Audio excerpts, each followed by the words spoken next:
Сәлеметсіздер ме, құрметті әріптестер. Бүгінгі видео материалда сана интеграцияны түсіндіру, қалай сопоставление жасау керек, қалай тарификация жасап ету айтылады. Жоғары жақта көріп жатқандай айқын раздел бар. Айқын разделіне кірсеңіздер, санаға қатысты барлық мәліметтер осы жерде шоғырланған. Сіздерде сопоставление электронный кадровых данных деп тұрады. Электронный кадровый данные және справочник настройкалар. Жаңа семинарда айтып кеткендей, сопоставление электронных кадровых даннықты бір қарап шығасыздар. Бірінші кезекте сопоставление виды доплат. Ішіне кірсеңіздер, сол жақта виды доплат ЭКТ санадан келіп түскен доплаталар, оң жағында виды начисления. Ол біздің системада қолданылатын надбавкалар. Осыларды бір тексеріп шығу керексіздер. Олардан кеп жатқан санада кеп жатқан доплаталар мен бізде базада начислениеде қолданылатын надбавкалар болу керек. Егер басқа надбавка қолдансаңыздар, тарификация және начисленияда уже басқа надбавка шығып, бас суммаларыңыз басқаша болып кетеді. Сол үшін аны бір қарап шығасыздар, өзіңіздің системада қолданатын надбавкаларды қойып шығасыздар. Аның барлығын бір қарап шыққан соң, ары қарай басқа сопоставление өтеміз. Составление вида отпуска.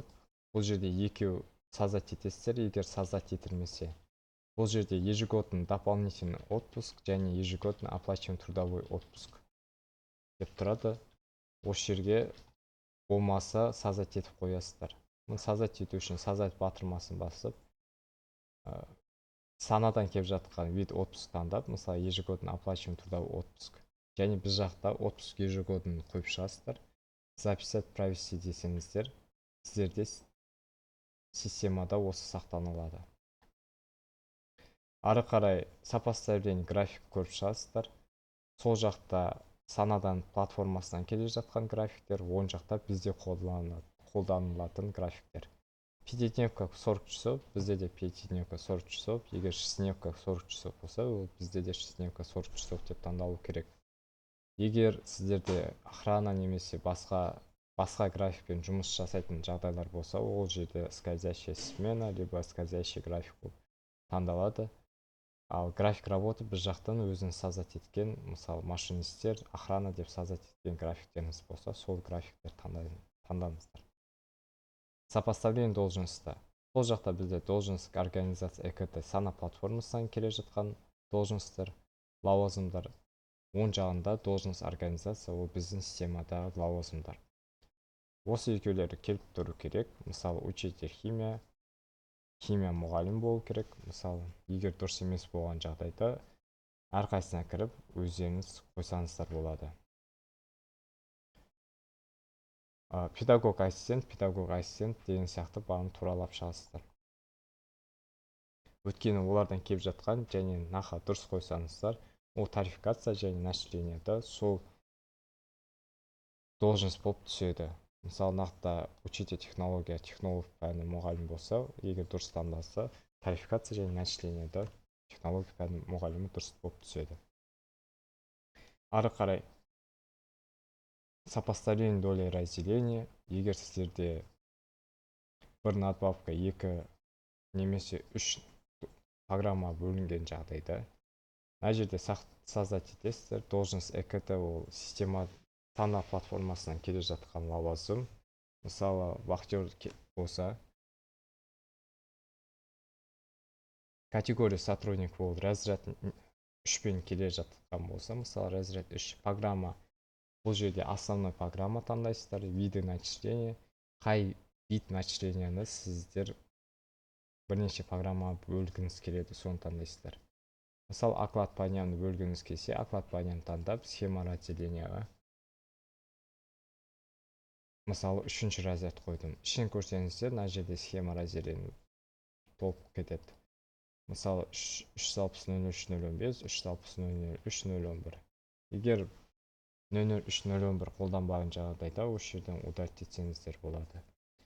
Болған соң записать закрыть, записать закрыть деп шығып кетесіздер. Ары қарай сопоставление подразделений организация. Жоғары жақта көріп тұрғаныңызда подразделение организация экд сана платформасынан келе жатқан подразделение. Олар 5-ке бөлінеді: административный персонал, основной, управленческий, вспомогательный и рабочий персоналдар. Оң жақта подразделение организация біздің системада қолданылатын подразделениялар. Егер сіздерде барлығында бір подразделение қолданыстар, біздің системада бір подразделение болса, барлығына мысалы основной подразделение деп таңдап кетесіздер. Егер сіздерде пет және тех деп өз создать еткен болсаңыздар, уже нақтан бөліп шығу керек. Основной персонал мысалы сіздерде пет персонал болса, пет персоналды таңдайсыздар. Егер вспомогательный рабочий персоналдар тех болса, техті таңдайсыздар. Егер сізде административный персоналдар техтің құрамынан либо петтің құрамына өтіп кеткен болса, осы жерден показать все деп пет персонал деп өзгертсеңіздер болады.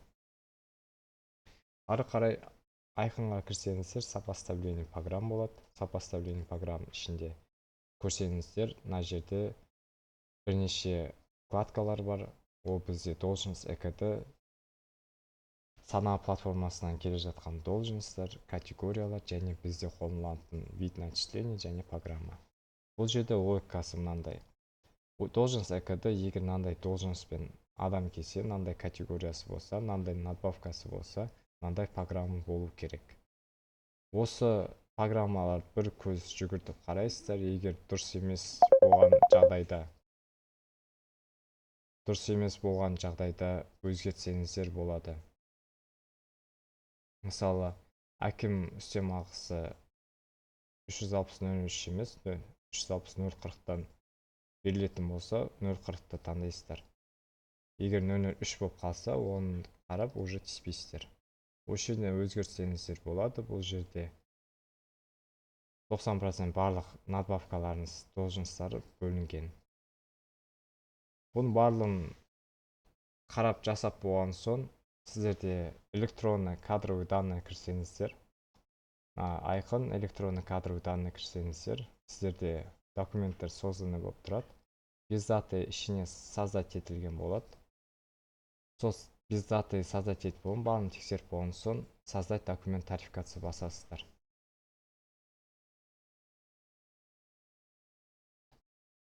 Кішкене загрузка болады, күте тұрасыздар, сіздерге тарификацияны создать етіп береді.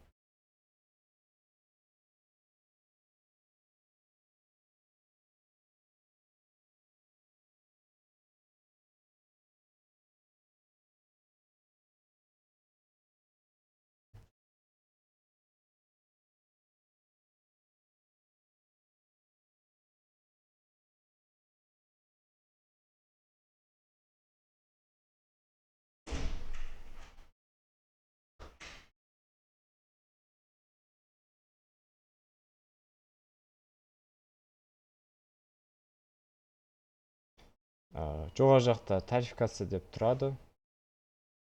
Ғана загрузка біз. Жоғары